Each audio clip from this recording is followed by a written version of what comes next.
por aquí. Buenos días. Reciban la bienvenida en nombre de Canarias 7, representada por su presidente Juan Francisco García, su consejero delegado y director general Matías García. Veo que nos acompañan, no voy a dar nombres para no quedar mal, pero veo gente del mundo de la administración pública, de la gestión, de la empresa privada. Y acompaña, buenos días, Carlos Lafoz, director de distribución de Endesa en Canarias. Disculpen este minuto y medio de retraso, pero estaba atendiendo a dos televisiones que estaban muy interesadas en lo que le estaban preguntando, señal de que hoy vamos a abordar cuestiones relevantes para Canarias. Simplemente a modo de introducción, hace una semana teníamos sentada aquí a la consejera de Turismo y Empleo, Jessica de León. Ella hablaba hacía una defensa del turismo como motor, como corazón, pulmón de la economía en Canarias, pero creo que todos somos conscientes de que pueden venir 16, 17, 18 millones de turistas que si llegan al hotel, le dan al interruptor y no hay luz, no volverán.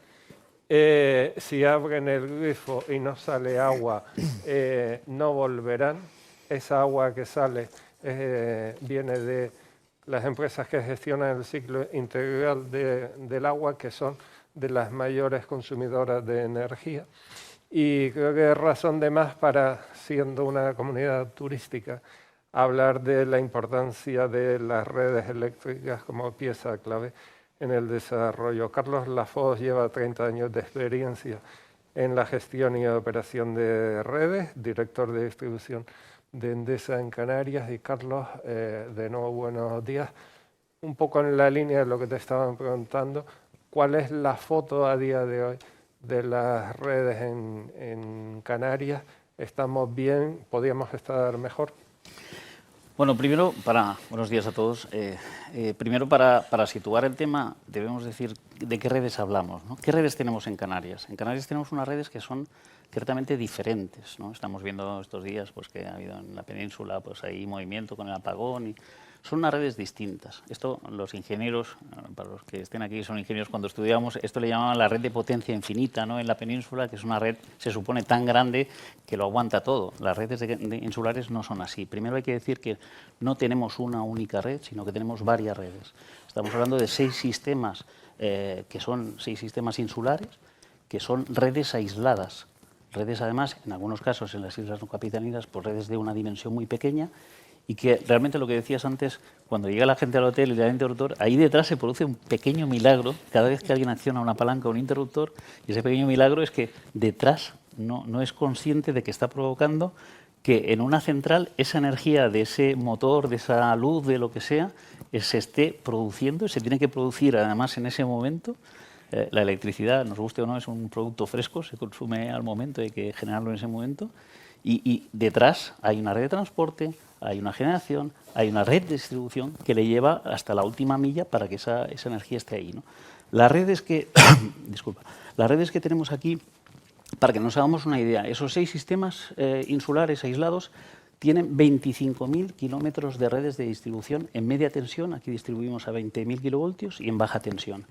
Si ponemos prácticamente el 40% es una red subterránea, y si la pusiéramos en fila india, si deshiciéramos los cables, cada una de las fases, y la pusiéramos en fila india, podríamos darle 2 veces y media la vuelta a la Tierra. O sea, eso es un trozo de red, son muchos kilómetros de redes, ¿eh? ¿Cuál es el consumo de energía? ¿Cuánto pasa por esas redes? Estamos hablando de que prácticamente son unos 9 teravatios hora de energía que circula al cabo del año por esas redes. La demanda máxima puede situarse en torno a unos 1.300 megavatios hora. Y estamos hablando de unas redes que tienen una cierta importancia. Ya digo, son más débiles, eso las hace más vulnerables, ¿eh? Las redes, de alguna forma, son la columna vertebral y la importancia que están cobrando dentro de esa transformación que estamos haciendo, dentro de esa electrificación de demanda, dentro del proceso de descarbonización, es una columna vertebral sobre la que se articula todo esto, ¿no? Hay otro tema importante de las redes que también es clave, que es que deben ser seguras tanto para las personas que la utilizan, como seguras en cuanto a continuidad y calidad de suministro. O sea, que alguien le dé al interruptor y no funcione es frustrante, ¿no? Eso es un problema. Por lo tanto, esas son dos características que se deben buscar. Son claves, evidentemente, para sectores estratégicos en Canarias, como puede ser el turismo, la industria, y de alguna forma tienen que tener características de robustez. En Canarias son un poco menos robustas, precisamente por esa vulnerabilidad adicional que tienen. ¿Y cuál es la otra foto que te pido? Endesa, inversiones en redes en estos momentos y hoja de ruta a corto o medio plazo. Vamos a ver, Endesa está invirtiendo en el orden de entre 40 a 50 millones de euros anuales en redes en los últimos años, ¿no?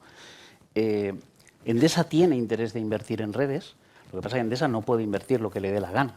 Tenemos un ministerio, tenemos una Secretaría General de Energía y tenemos una CNMC, que son los encargados de legislar, de desarrollar y, en definitiva, de dar las consignas a través de la regulación que emiten de cómo tienen que ser esas inversiones, ¿no?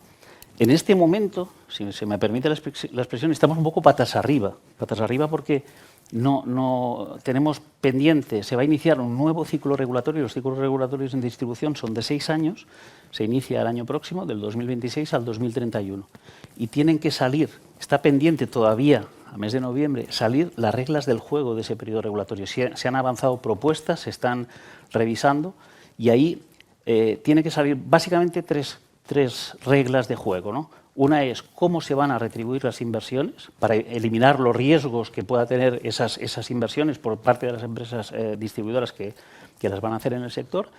Y, por otra parte, tiene que salir una elevación, porque si estamos diciendo que es el momento de las redes, que queremos invertir en estas redes para adaptarlas a esta transición energética, tenemos que decir hasta cuánto puedo invertir. Actualmente hay un límite que es el 0,13% del Producto Interior Bruto.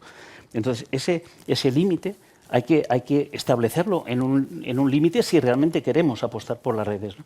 Y luego hay otro que está, yo creo que día sí día también está saliendo en los medios, que es la tasa de retribución financiera, ¿no? La tasa de retribución financiera a nivel europeo está en una horquilla entre un 7,3% y un 8,7%, más o menos los diversos países, ¿no? En España lo que se está proponiendo ahora es una tasa de retribución financiera del 6,58%, después de una pequeña revisión al alza. Desde el sector lo que estamos pensando es que eso es insuficiente, eso no incentiva las inversiones y estamos alejados. ¿Qué va a pasar? Pues que las distribuidoras dirán, pues si me sale más a cuenta irme a invertir a Alemania, pues me iré a invertir a Alemania, que es donde están retribuyendo las inversiones. Es decir, para atraer esas inversiones debemos estar en un marco que sea un marco donde los riesgos estén controlados, donde se pueda invertir en redes. Y además, como decía, no podemos invertir en lo que nos dé la gana. Debemos, de alguna forma, cumplir las consignas que nos llegan desde el Gobierno a través de esa regulación. Pero cuando hablas de la retribución, que es un asunto espinoso y no quiero meterte en un compromiso, pero siguen detectando ustedes, como otras empresas de sectores muy diferentes, que todavía cuesta en algunos, si no ministerios, y en algunos despachos ministeriales, que se entienda que, oiga, es que Canarias es diferente, aquí solo están interconectadas, corrígeme, 2 islas, por ejemplo. Hay unas singularidades, incluso desde el punto de vista climático también, porque el impacto de la meteorología y de vivir al lado de una zona absolutamente desértica como es el Sahel, pues también impacta. ¿Todavía hay que ir a explicar que Canarias es diferente? Pues lamentablemente sí, yo creo que sí. Canarias, ya por eso quise hacer esa introducción de entender un poco la red que tiene, y esa singularidad se tiene que poner de manifiesto en la regulación que se extraiga para esa inversión de redes. ¿Por qué? Porque Canarias tiene otras necesidades diferentes. Incluso podemos decir que precisamente por estar en el entorno que estamos, un entorno atlántico con unos vientos muy concretos que giran de una forma muy concreta, con una orografía, diríamos, complicada, donde hay muchos barrancos, hay muchos sitios donde se forman unos vientos que rotan, que están constantemente trayendo la sal del mar y además si lo mezclamos con la calima, todo eso es un caldo de cultivo. ¿Para qué? Para que las instalaciones que forman la red de distribución, que muchas de ellas están expuestas al clima, sufran unos niveles de corrosión que incluso yo lo he podido vivir en las Baleares también, no es ni siquiera similar, es mucho la corrosión aquí, por ejemplo, una torre de estas metálicas que tenemos ahí, de las que podemos ver que puede durar, pues, o se estima que pueda durar, según la regulación, 40 años, pues aquí no duran 40 años. Entonces, ¿qué quiere decir eso? Que tenemos que poner materiales más costosos y renovarlos con mucha más frecuencia. Ahí cobra mucha importancia la inspección que estamos haciendo de las redes como base del mantenimiento para ir revisando la condición que tiene la red, ¿no? Yo creo que eso, además, estamos usando nuevas tecnologías, se está haciendo bien, ¿no? Pero sí es cierto que tiene esa singularidad y eso exige una mayor retribución. Hay que darle una mayor dotación. ¿Por qué? Pues porque tenemos que usar torres eléctricas, digamos, con una mayor protección. Técnicamente es un mayor micrao del galvanizado que le da la protección, pinturas especiales en las bases, para que toda esa corrosión no acabe deteriorándola muy pronto, ¿no? Luego, transformadores, pues aquí hay una serie que le llaman a los materiales, que le llaman la serie tropicalizada, que quiere decir que es una serie reforzada. Por ejemplo, yo que sé, montas unas cabinas que son unas celdas de media tensión, que es chapa metálica, y a pesar de estar en un recinto interior, al poco empiezan a oxidarse externamente. Eso lo podemos ver en la calle, o sea, no solo pasa con las infraestructuras eléctricas, ¿no? Entonces, todo esto es lo que da una exigencia, es decir, una instalación, por ejemplo, pues yo que sé, en Madrid, pues seguramente, bueno, primero que en los alrededores tendría que ser una línea eléctrica, ¿no? Pero no tienen el grado de corrosión que tenemos aquí. Es una cosa, incluso estamos trabajando con las universidades para hacer estudios específicos de esto, ¿no?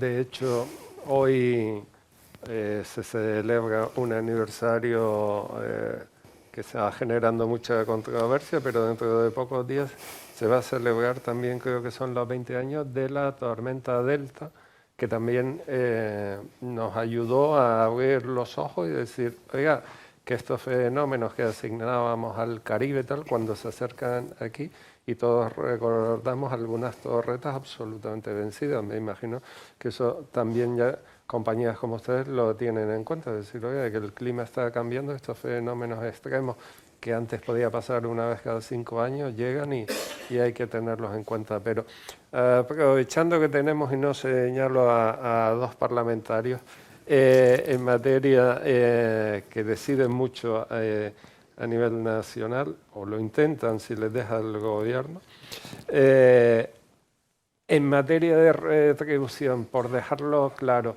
si no se busca una solución adecuada, pueden peligrar inversiones y puede eso repercutir en la economía canaria. Evidentemente que es así, ¿no? En este momento, como digo, está todo en el aire y tiene que aterrizarse ese modelo. Y ahí es donde realmente la Administración tiene que dar las consignas claras de ¿queremos invertir realmente en redes? Desde Endesa lo tenemos clarísimo. Este es el momento de las redes. Este es el momento que toca invertir.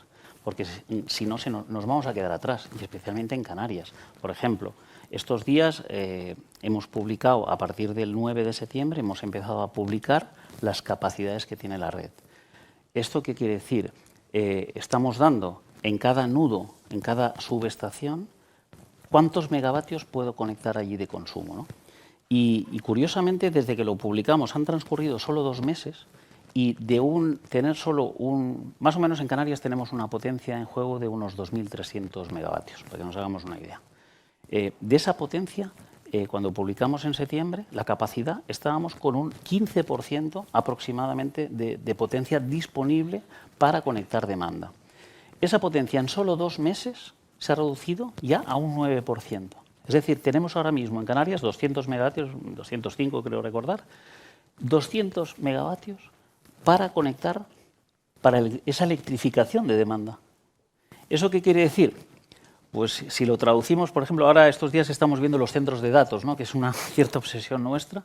Un centro de datos en Aragón ahora están pidiendo 200 megavatios. Un centro de datos está pidiendo 200 megavatios de consumo de conexión a la red, eso ya es imposible conectar un solo centro de datos con 200 megavatios aquí en Canarias. Es imposible. No, es que no. Esos 200 megavatios están repartidos en las diferentes subestaciones. Una tendrá 10, otra tendrá 5, otra no tiene nada. Hay zonas en la isla que necesitamos hacer nuevas subestaciones para poder llevar esa capacidad. La capacidad solo hay una manera de aumentarla. En el caso de las islas es delicado porque hay más factores. El caso de la generación, por ejemplo, en el Hierro, no es que yo tenga potencia disponible en la media tensión, es que la tiene que dar la generación que hay ahí. Si ahí no hay generación suficiente, son dos factores que hay que tener en cuenta. En el caso de Tenerife, posiblemente el tema de generación, o en Gran Canaria, pues hay generación suficiente, pero lo que hace falta es poner subestaciones que consigan transformar eso. Entonces, esa es la inversión fuerte que tenemos que hacer. Y luego hay un cambio de modelo cuando los criterios de diseño de estas redes son del siglo pasado, no nos olvidemos, las redes en Canarias no son de este siglo, son del siglo pasado. Se han ido manteniendo bien, pero los criterios con los que nacieron era, yo quiero llevar una electrificación a un punto remoto y tengo que hacer una línea que me llegue allí y poco más. Porque en el momento que tenga la línea, ese punto de consumo, un hotel, una casa, lo que sea, tiene ya su energía y tema resuelto. Eso nos servía el siglo pasado, ahora no nos sirve. Ahora, esa red que solo servía para abastecer consumo, es una red que tiene también que poder... El señor, además, se ha puesto unas placas solares y, oye, de día le sobra energía y te la va a inyectar en la red. Y de noche va a consumir solo porque no hay energía. Y ahora te aparece otro señor que dice, no, es que yo además he puesto una batería. Entonces, la que sobra por la mañana, que tú me dices que no la inyecte a la red, me la guardo en la batería y la estoy poniendo en otra hora que tú me pides que la ponga. O sea, han cambiado las reglas del juego muchísimo. ¿Y eso qué quiere decir? Que tenemos que readaptar el diseño, y es lo que estamos trabajando, tenemos que readaptar ese diseño de redes para que se adapte a esta nueva realidad. Es un cambio de paradigma total. Y ahí las inversiones juegan un papel importante. Antes era solo una red de potencia. Ahora es una red de potencia y una red de control y un montón de información de datos. Estamos midiendo parámetros en diferentes puntos de la red, tensiones, intensidades, los parámetros que necesitamos para gobernar esa red, ¿no? Y la última, ¿y cómo conecta todo esto con la descarbonización, la sostenibilidad que vienen impuestas por Europa? Aunque es verdad que Europa, después de la entrada de la última comisión, parece que está revisando sus normativas, pero también esto afecta al diseño de las redes. Sí, no solo al diseño, sino que la velocidad de esa transición que estamos pidiendo va a venir en cierta medida marcada por las redes. Al final, cuando hablamos de electrificación de demanda, cuando hablamos de movilidad sostenible, lo que estamos diciendo es, mira, un coche que hoy en día funciona con un combustible fósil, a partir de ahora lo que estamos diciendo es va a funcionar con energía limpia. Esa energía limpia, evidentemente, necesitamos hacer redes porque lo estamos quitando de una fuente muy distinta y lo estamos poniendo directamente en la red. Es una nueva demanda. Entonces, para abastecer esa nueva demanda necesitamos esa capacidad en redes. Por lo tanto, la relación es directa. O sea, es lo que está provocando precisamente el decir, oye, necesitamos transformar este modelo de redes. Y para ello tienen que haber inversiones y para que las inversiones se produzcan tiene que haber un entorno, un marco retributivo adecuado para que puedan suceder. Pues muchas gracias. Antes hablábamos, yo le decía, te pido brevedad para ajustarnos a los tiempos, y él me decía, no, tengo algunas cosas interesantes que decir. Yo creo que hemos cumplido las dos cosas, el tiempo y colocar bien los mensajes.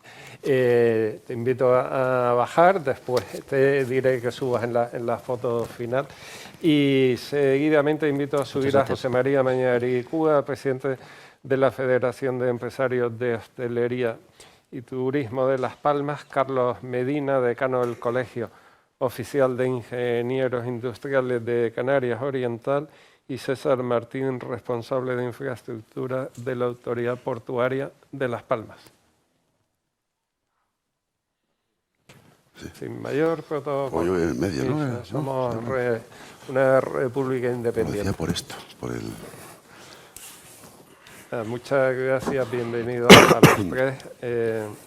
Tenemos representantes de una institución, del sector turístico y de los profesionales del mundo de la ingeniería industrial. Empezaba hablando al principio mencionando la comparecencia aquí hace una semana de la consejera, que también estaba José María Mañari Cuba.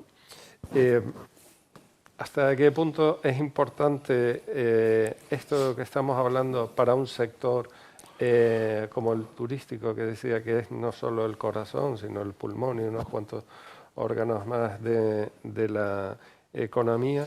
Y ¿están ustedes razonablemente tranquilos cuando oyen hace 2 años declaración de emergencia energética, hubo un apagón en concreto en la isla, pero también ha habido ceros, si no totales, prácticamente en todas las islas?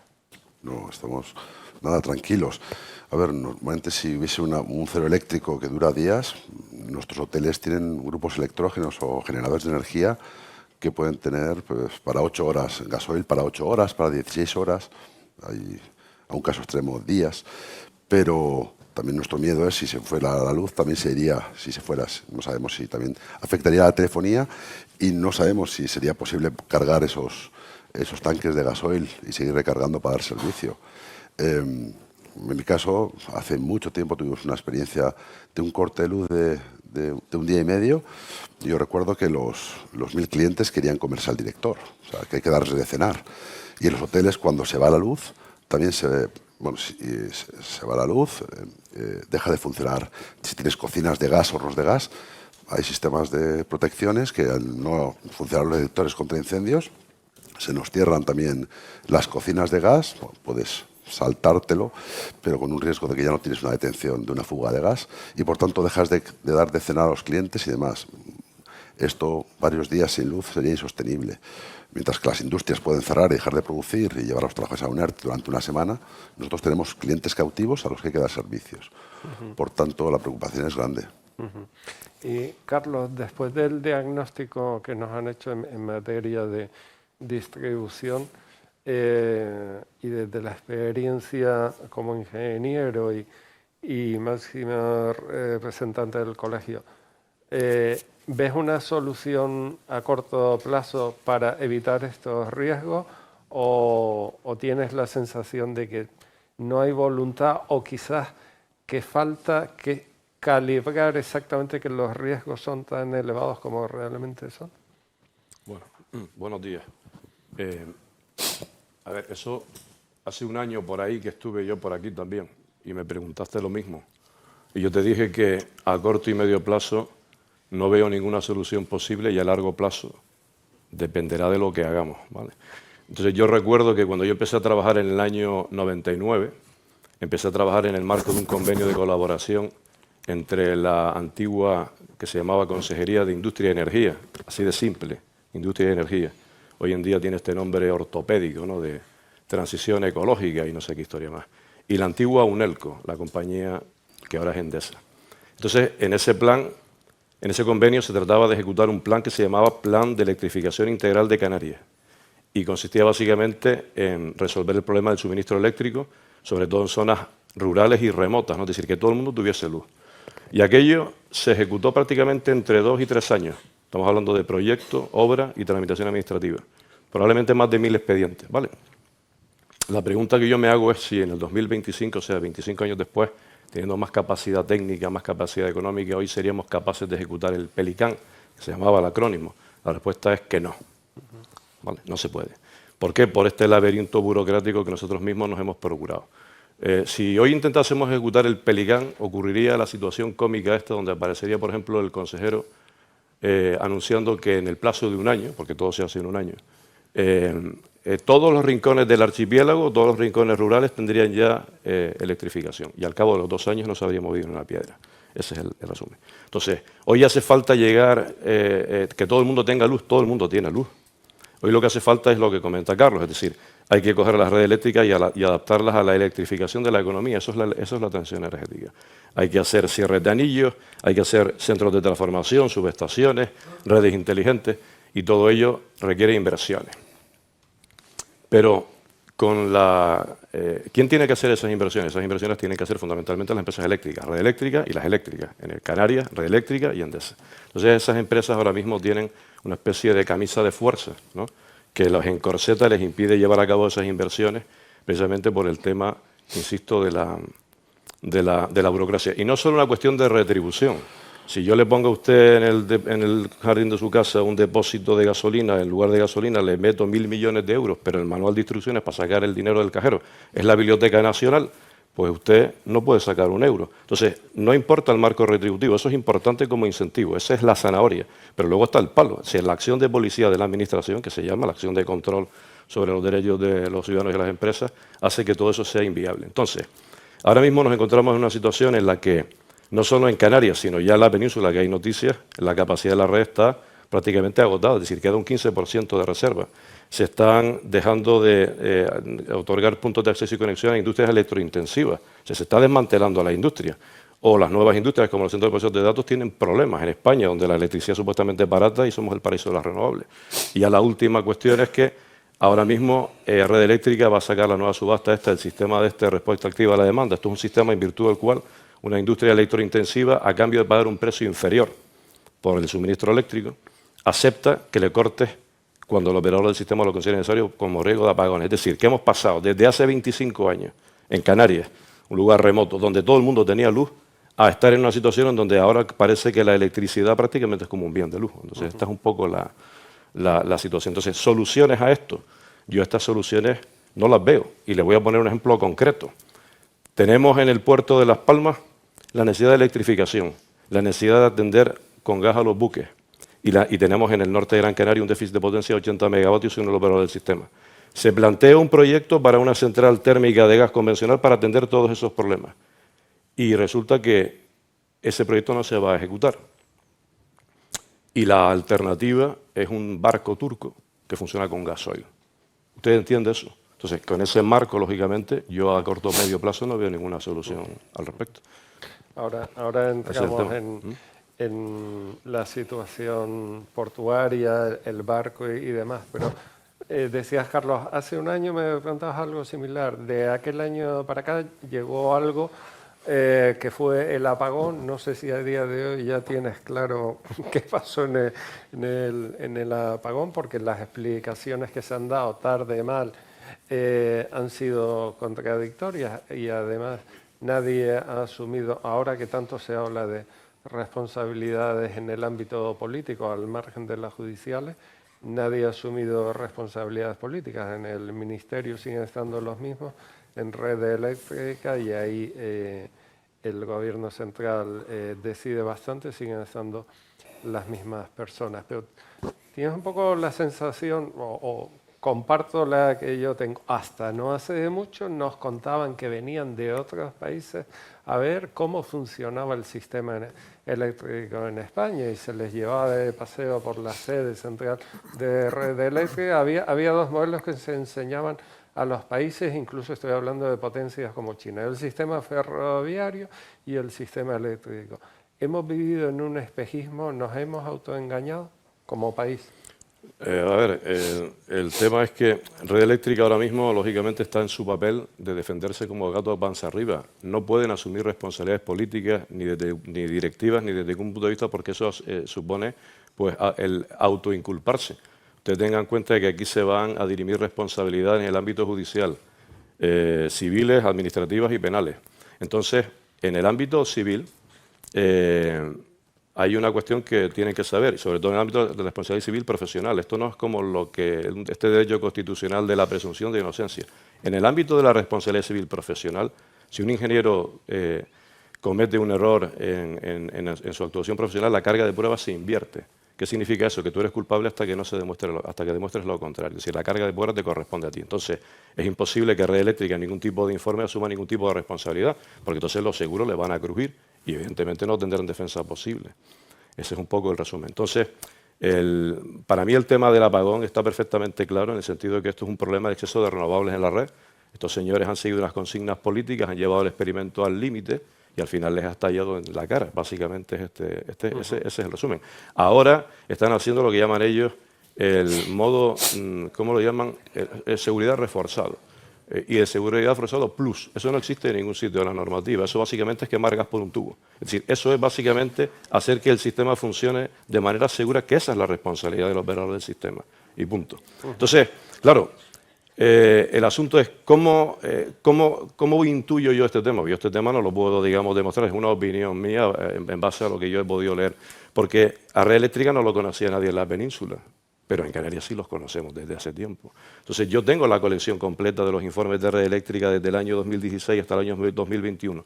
El operador del sistema está obligado, según la normativa, a elaborar un informe que se llama Informe de Cobertura Probabilística de la Demanda. Cada año, a 5 años vista, yo tengo que prever la potencia firme que yo necesito, ¿vale?, para poder garantizar la fiabilidad del suministro. Y cuando usted analiza esos informes en secuencia, verá que ya desde el año 2016, 2017 y 2018 ya se estaba anunciando un déficit de potencia. Pero de repente en el año 2019, creo que fue, incluso en el 2018 ya el informe de Red Eléctrica advertía al Ministerio de la necesidad de convocar el concurso este famoso de concurrencia competitiva. Pero eso desapareció del informe de 2019, con la siguiente consigna. Si bien es cierto que tenemos un déficit de potencia firme, no es menos cierto que si mantenemos todos estos grupos y los conservamos bien y hacemos un buen mantenimiento, pueden seguir funcionando prácticamente de forma indefinida. Pero claro, eso probablemente, mi intuición es que recibieron algún tipo de consignas, en el sentido de, mira, esto de los sistemas eléctricos no peninsulares en Canarias cuesta un ojo de la cara, según el Ministerio, es muy complejo de gestionar. Vamos a dejar que sus grupos sigan trabajando, ya que llegarán las renovables y en 2021 no nos falta absolutamente nada. Pero es que en 2021, como no se había hecho nada y seguimos con una penetración de renovables bastante ridícula, pues entonces Red Eléctrica se saca la manga un informe donde de repente se sacan de la chistera 1.500 megavatios. Pero bueno, es que esto ya se sabía hace tiempo. Entonces es cuando se declara la famosa emergencia energética. Entonces, Red Eléctrica tiene unas obligaciones superlativas y desde el punto de vista normativo es una empresa que tiene que cumplir unos requisitos muy exigentes.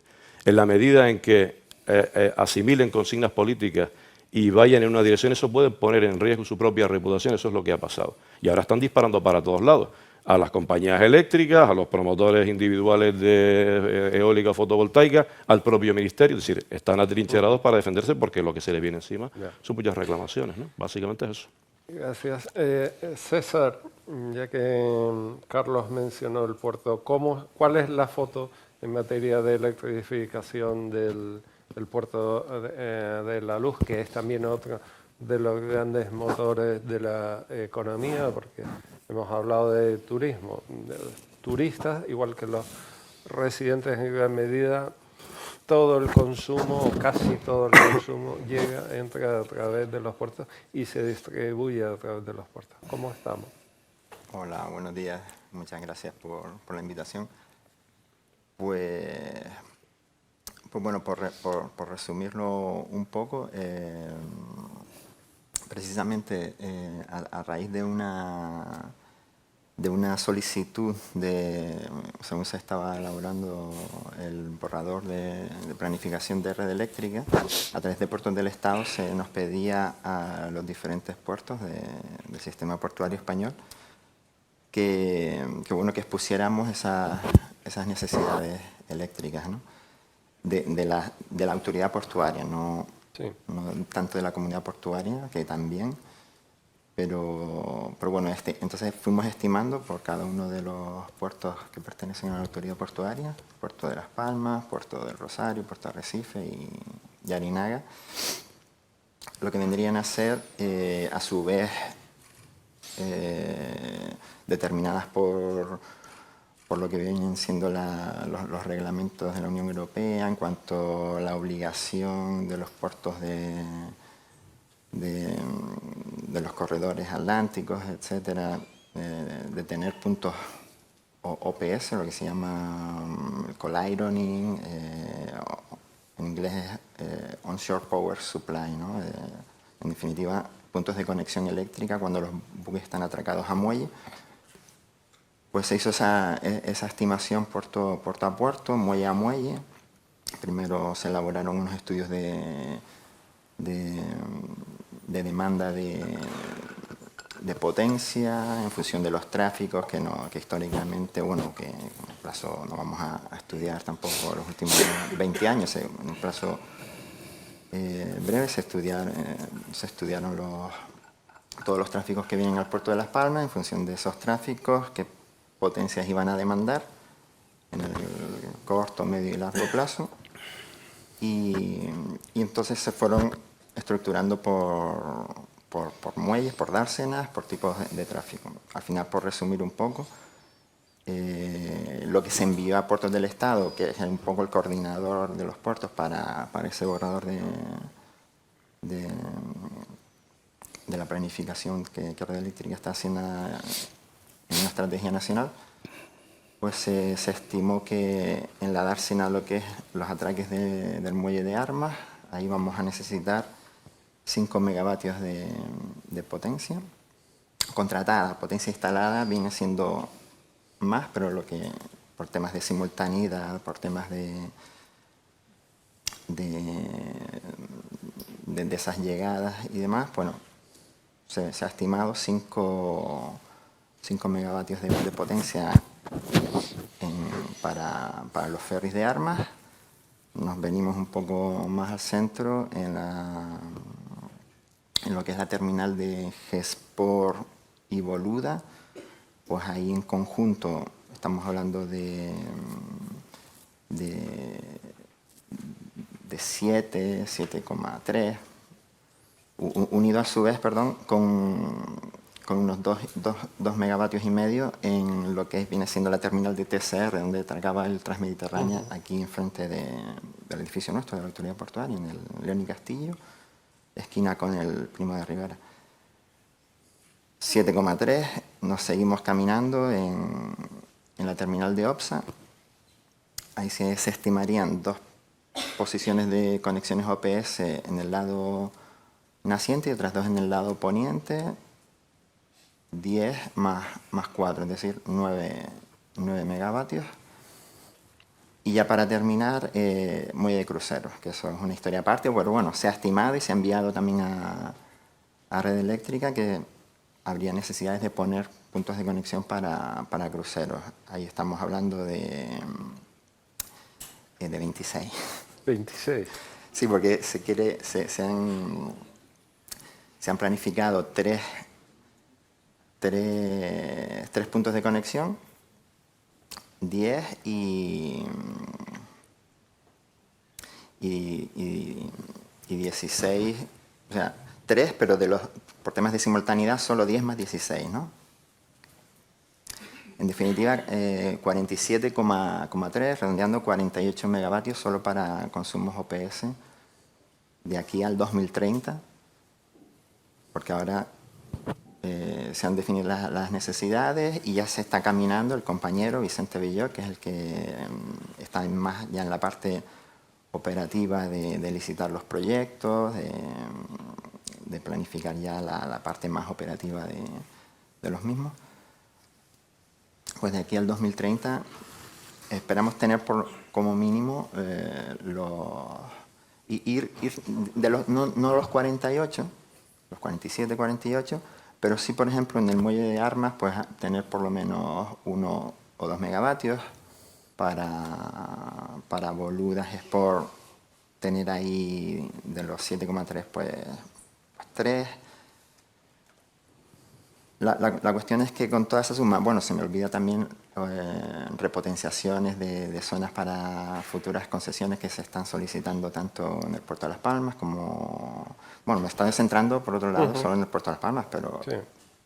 no se nos puede olvidar Puerto del Rosario, Puerto del Recife. En Puerto del Rosario, en definitiva, estamos hablando también de unos 20 por redondear mucho, de unos 20 megavatios en cada puerto para cubrir necesidades de OPS para cruceros y para ferries de pasajeros. En Arinaga no habría OPS, pero sí se está expandiendo la zona de logística, de terminalistas, etc. Ahí se ha estimado cerca de entre 8 o 10. O sea que nos vamos a 100 10 megavatios en total, más o menos. Y después podríamos estar hablando de temas de combustibles alternativos. Nosotros desde Innovación, mi jefe José Daniel López y yo estábamos tratando de impulsar, aunque quizás puede ser una pregunta para la siguiente tanda. No, lo único que digo que... Pero bueno, solo en eso estaríamos hablando de necesidades Lo que pasa es que intentaríamos cubrirlas con renovables, pero bueno, o sea, si quieres es otra de las preguntas. Digo que teniendo en cuenta lo que se va diciendo, te podemos emplazar para un foro en el 2045 a ver si cuánto de todo lo que has dicho se ha ido materializando. Ahora volvemos al puerto. José María, y ustedes reciben, el sector recibe turistas básicamente en entorno europeo. Empiezan a detectar que la exigencia medioambiental es cada vez mayor, lo cual obliga también a las instalaciones alojativas de todo tipo, desde hoteles, extrahoteleros, alquiler vacacional, a ponerse las pilas también en sostenibilidad, no solo en tener la garantía de que, como decíamos al principio, haya luz 24 horas, sino empiezan a detectar que hay un turismo cada vez más implicado en las cuestiones medioambientales y que igual acaba penalizando a destinos o a complejos si no se han subido a ese carro. Bueno, por un lado, ya todas las compañías hoteleras estamos obligados pues, cuando los turoperadores nos contratan a tener algún tipo de certificación de sostenibilidad, ¿no? Todos tenemos pues, de las Travel Life o luego muchas empresas tenemos en el caso nuestro de Gloria tenemos la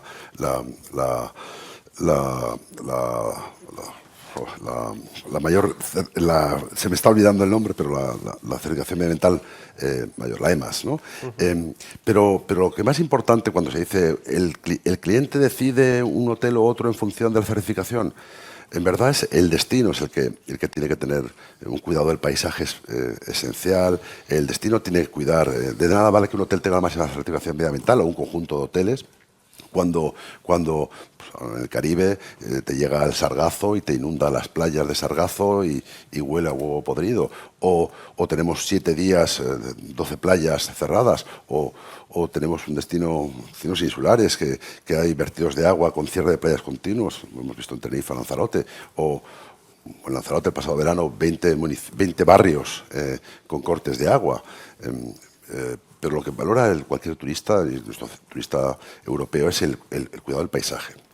Más allá de la certificación de cada hotel. La certificación del paisaje y que las condiciones sean correctas. Es decir, si queremos seguir manteniendo turísticamente el destino de futuro, dar un legado a nuestros hijos, mantener nuestras empresas, lo fundamental es el cuidado del paisaje y el tratamiento de aguas, el que no tengamos vertidos en los mares, que no existan todos estos problemas medioambientales. Por tanto, lo más importante es la labor de la sociedad y la administración. Luego, además, si las empresas pues medimos las emisiones de carbono a la atmósfera, etcétera, etcétera, que lo tenemos que hacer para tener nuestras certificaciones y por responsabilidad, lo haremos. Pero lo importante es el conjunto de la sociedad, el cuidado del paisaje y cómo el turista cuando viene nos ve el cuidado de nuestras playas, mares, aguas, vertidos, residuos, el cuidado de la naturaleza y del paisaje, fundamental.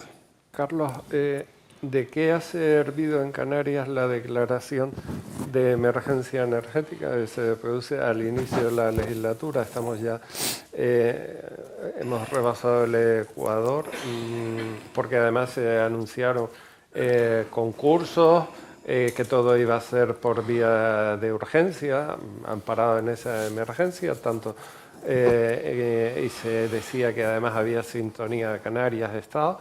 2 años después, ¿ha servido para algo?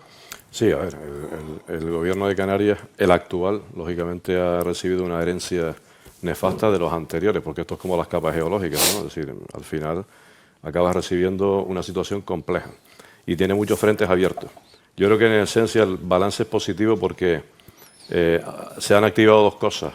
La primera, el concurso de concurrencia competitiva, el concurso ordinario que tenía que haberse convocado, porque no es un concurso, son los concursos. Eso se tiene que ir convocando año a año. Lo que pasa es que ya tenía un retraso acumulado pues de 10 años, desde 2013 hasta el 2023, ¿no? Entonces, eso ya está en marcha. Lo que pasa es que todavía está en el Ministerio y no se ha resuelto. Pero las ofertas están presentadas y es cuestión de que se adjudique esa potencia y a partir de ahí las empresas adjudicatarias empezarán a desarrollar los proyectos, a tramitar los permisos y a ejecutar las obras.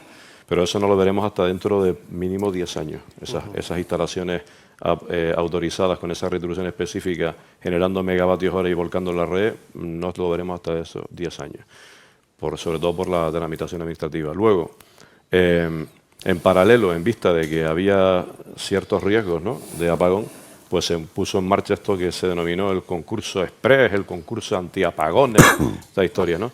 Esto realmente es una chapuza jurídica, es decir, esto han tirado del artículo 59 del Real Decreto 738-2015, que es un artículo que está para situaciones de emergencia. Eso es el volcán de La Palma. Si el volcán de La Palma entra en erupción, hay una lengua de lava, te tira una línea eléctrica abajo, te deja media isla sin luz y tendrá que ir Endesa con 4 grupos electrógenos y empezar a meter gasoil. Te pasa la factura al ministerio y asunto resuelto. Pero no, eso no está para construir 250 megavatios de potencia, que es lo que se están construyendo en centrales eléctricas, en distintos emplazamientos en Fuerteventura, Gran Canaria y Tenerife, incluyendo el barco, para resolver un problema de fallo de suministro y apagón. Entonces, al Gobierno de Canarias no le ha quedado otra opción, han tenido que acogerse a ese artículo, el Ministerio a regañadientes pues un poco ha ido cediendo, las empresas ya han conseguido averiguar más o menos, las empresas que se han metido en este tema, cómo les van a pagar eso, más o menos ya lo van teniendo claro, y esos proyectos ahora mismo, muchos de esos proyectos ya están presentados, ya muchos de ellos tienen autorizaciones y muchos de esos se están construyendo. Pero no era, como decía el consejero, en un año, no se iba a resolver todo en un año, ya han pasado 2 años desde ese anuncio, megavatios instalados, 0. Pero yo creo que el año que viene, a mediados de año, ya habrán algunas centrales ya que estarán por lo menos operativas. Esas centrales solamente funcionarán en caso de que haya apagones, si no, permanecerán, digamos, resueltas. Ahora, en Gran Canaria hemos tenido un problema porque al final, como ese negocio para las empresas no es atractivo, se ha cubierto la potencia de Fuerteventura y Tenerife prácticamente en su totalidad, pero en Gran Canaria han faltado esos 100 megavatios, no por falta de espacio, sino por falta de interés. Y ahí es donde han tenido que recurrir a la solución famosa esta del barco, que está pendiente de que la autoridad portuaria pues lo estudie, ¿no?, básicamente. Ya. Para acabar este bloque, pero evidentemente vamos a hablar del barco. Ya tienen una decisión tomada, es viable, porque la presidenta del puerto también había dicho que cuidado la superficie de atraque que ocupa, el tiempo que pueda estar. Claro, bueno, aquí voy a ser bastante subjetivo porque yo con Beatriz no he hablado. Nada de lo que digas aquí va a ser utilizado en tu contra. Con Beatriz no he hablado, espero que no me esté escuchando. No, no, pero es verdad, es decir, teníamos la oportunidad de tener una planta de gas que por temas pseudoadministrativos pues se ha tumbado y ahora pretendemos colocar un barco que tiene después todas esas implicaciones que por lo que he leído en empresa, pues estoy de acuerdo, es decir, ocupa línea de atraque, en fondeo puede tener problemas y ha puesto ahí sus objeciones Capitanía Marítima, es que no tiene mucho sentido la opción del barco, la verdad. Sobre todo después de tener una concesión que teníamos ahí a través de un proyecto de competencia, de un trámite de competencia de proyecto que se lo llevó la empresa. A mí que eso me da igual quién se lo llevara, pero teníamos ahí esa concesión y que cumplía 2 objetivos, el de suministro de gas a posibles demandas que podría haber, como pues la verdad que no, en teoría no las tenemos, pero por el problema de la pescadilla que se muerde la cola, ¿no? No tenemos demanda porque no hay suministro, y no hay suministro porque no hay demanda, pero sí empieza a haber, hay un buque de Balearia que hace tráfico con la península que viene de Huelva y se viene con GNL, podía cargarse aquí, después un crucero que lo pudiese demandar, que en otros puertos lo demanda. Pues para mí fue una oportunidad perdida. Muchas gracias a los tres y pasamos al siguiente y último bloque. Les invito a que vuelvan a los asientos y que nos acompañe Saúl Barrio, director de generación de Endesa en Canarias. Buenos días, Saúl. Yo no sé si dirigir generación es un cargo de alto riesgo, porque cada vez que se produce un apagón, me imagino que alguien dice, ¿dónde está el director de generación? Bueno, llevamos muchos años en esto y sabemos que pues, el cargo viene con ello, igual que pues un cirujano o otras profesiones. Cada cual tiene lo suyo, está claro. Preguntaba ahora, 2 años de la situación de emergencia energética, todavía no entra en funcionamiento real ninguna de las medidas aprobadas. Carlos hablaba ahora, era moderadamente optimista de verlo, algunas ya funcionando, algunas de las soluciones en 2026. ¿Cuál es la situación en estos momentos en cuanto a potencia en las centrales en Canarias? Pues muy justita. Si me permites, igual me pidieron que fuera didáctico a hacer la analogía, aunque meta un poco la pata con el tema de turismo y aviones, por así decirlo. Nosotros tenemos el encargo, por así decirlo, de traer o de mover a todos los turistas con los aviones que tenemos. La realidad es que hay días, todos los aviones de la flota disponible están volando, con lo cual, en el caso de que haya alguna avería, pues habrá turistas que no puedan desplazarse. Estos aviones, al funcionar tanto, hay que revisarlos y pues el operador del sistema nos deja revisarlos cuando toca. Es decir, las revisiones que tenemos programadas, igual que uno lleva el coche a revisar cuando le salta el pilotito de los kilómetros, pues nosotros lo mismo. Deberíamos revisar esos aviones y no nos dejan, nos piden que sigamos llevando turistas, con el riesgo para estos turistas que tendría. Entonces, bueno, responsablemente tomamos la decisión de parar y revisar. Esto en cuanto a las paradas programadas, pero también nuestra gente, pues todos los problemillas que pueden salir en estos aviones, por así decirlo, pues todas las tardes o todas las noches o fines de semana, cuando surge algún problema, pues nos volcamos y nos dejamos la piel en repararlos para dejarlos disponibles cuanto antes para poder seguir llevando, por así decirlo, triste. El concurso Express, antiapagones, no meterá, digamos, más aviones volando que permita tal, sino que estarán en tierra y cuando pase algo, sea cuando entren. Es decir, que el riesgo, por así decirlo, de que haya algún incidente o que los grupos sigan sufriendo o esto, va a seguir existiendo. Es decir, mitigará la salida o cuando hay alguna avería importante nos permitirán parar y hacer el mantenimiento, pero el día a día, por así decirlo, seguirá siendo igual y no cambiará hasta que entre la potencia definitiva, que esa sí entrará, digamos, en el día a día y permitirá aliviar un poco la flota que tenemos actualmente. Si no me fallan los cálculos, el Ministerio lleva como 8 meses estudiando las ofertas presentadas para el concurso de concurrencia para renovar grupos obsoletos de las centrales. ¿Tienen una previsión de cuándo acaba el estudio? No, lo último que hemos oído, que igual antes de final de año, pero aparte de las ofertas hay más cosas. Este es un negocio regulado y es un negocio complicado. Carlos Lafoz comentaba antes que los periodos regulatorios duran 6 años en distribución. Es lo mismo para el negocio regulado aquí en generación en las islas. Entonces tienen que hacer toda una revisión de esos parámetros para el siguiente periodo regulatorio, revisión que no está hecho. Lo que han comentado es el cero peninsular ha roto todos los esquemas y está retrasando toda la agenda canaria, como llamamos, para resolver estos temas. Pero no hay una fecha clara a día de hoy. Se habla de final de año, pero también se hablaba de antes de verano. Voy a intentar resumir una situación y a ver si consigues explicármelo. Ustedes le trasladan a la Consejería de Gobierno de Canarias la indisponibilidad de una docena de grupos. Sin embargo, reciben informes vinculantes negativos por parte de Red Eléctrica, con lo que tienen que seguir operando.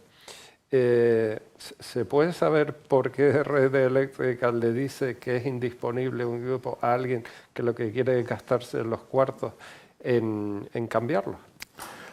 Por lo que decía, no hay aviones. Es decir, si cerramos aviones sin que se apruebe la construcción de nuevos aviones, no podemos mover a los turistas, es decir, no hay potencia suficiente. Si paramos los grupos, que al final, bueno, pues, aunque los grupos estén mantenidos, bien mantenidos, el que tiene un coche viejo sigue teniendo un coche viejo. Hay prestaciones que nunca va a tener, por mucho que lo cuide y lo lave todos los domingos y le lleva al taller cada vez que toca. Es el caso. Nosotros, por responsabilidad, pedimos el cierre de los grupos.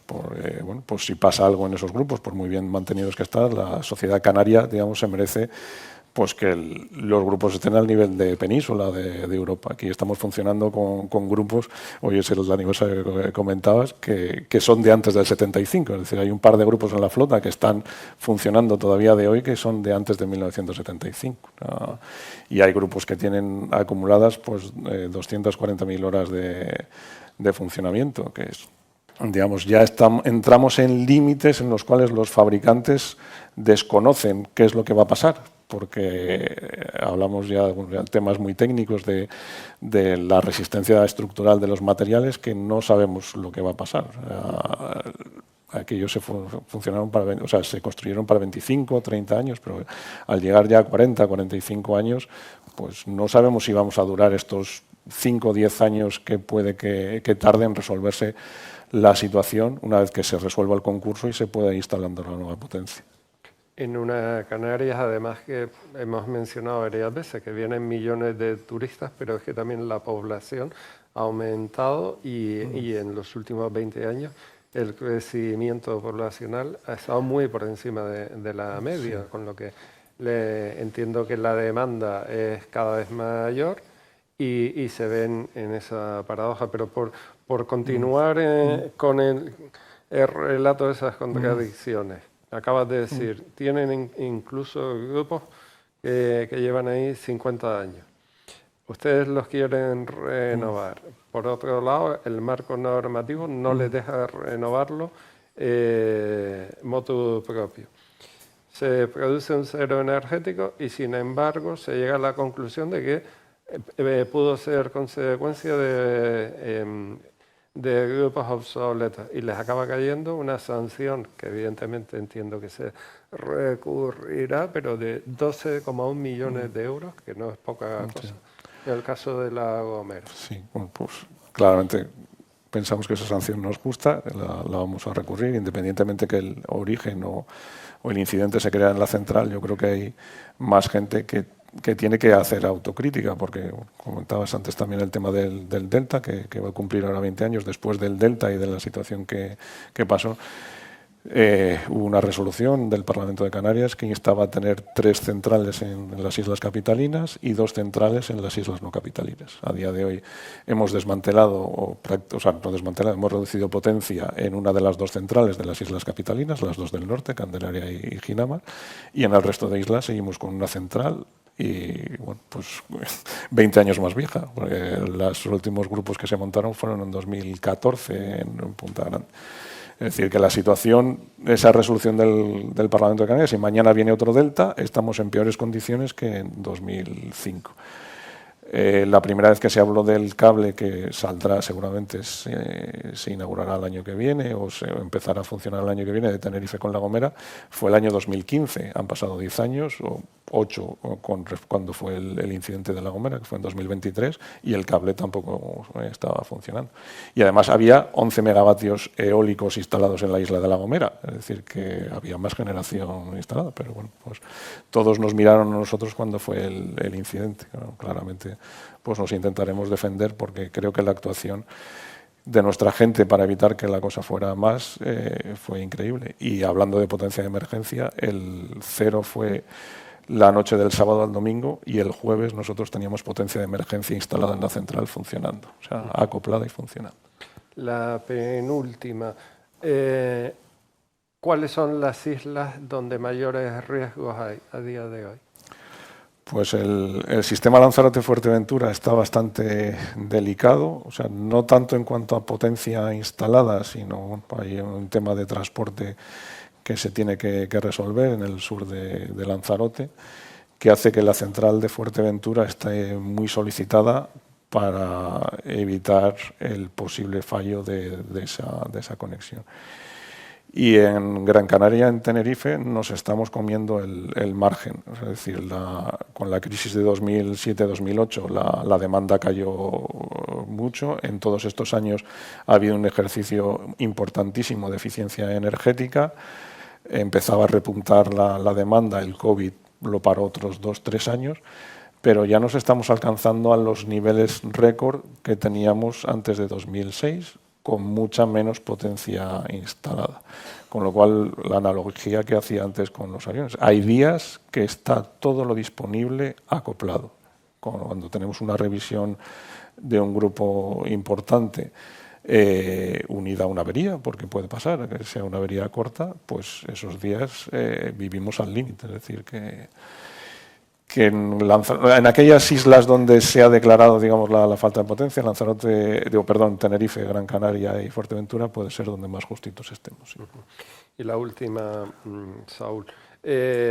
Una de las críticas que se le sigue haciendo es que las centrales eléctricas de Endesa en Canarias siguen funcionando con combustibles fósiles.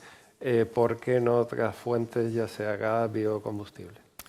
Nosotros quemamos lo que nos permite la legislación. Este es un negocio regulado, por así decirlo. Se ha hecho la solicitud al Ministerio para que pues reconozca o vaya reconociendo combustibles renovables, que ahora los hay en el mercado y que pues podríamos aprovechar la logística existente, y hemos hecho pruebas en algunos grupos y es perfectamente viable. Y pues luego otros temas como el gas, que tienen su polémica, pero nosotros estamos dispuestos a quemar, a producir con lo que se reconozca. Es decir, no tenemos preferencia por uno o por otro, pero sí que entendemos que ahora mismo hay soluciones en el mercado que pueden ayudar a descarbonizar, manteniendo la infraestructura que tenemos. Es decir, sin grandes inversiones, al día siguiente se podría reducir la huella de carbono de manera significativa. Pues muchas gracias. Llegamos a la hora que nos habíamos marcado. Las gracias al equipo de Endesa, a Pablo Casado, que se lo decía antes, de los pocos altísimos ejecutivos que no tiene afán de protagonismo, porque renuncia a estar sentado aquí.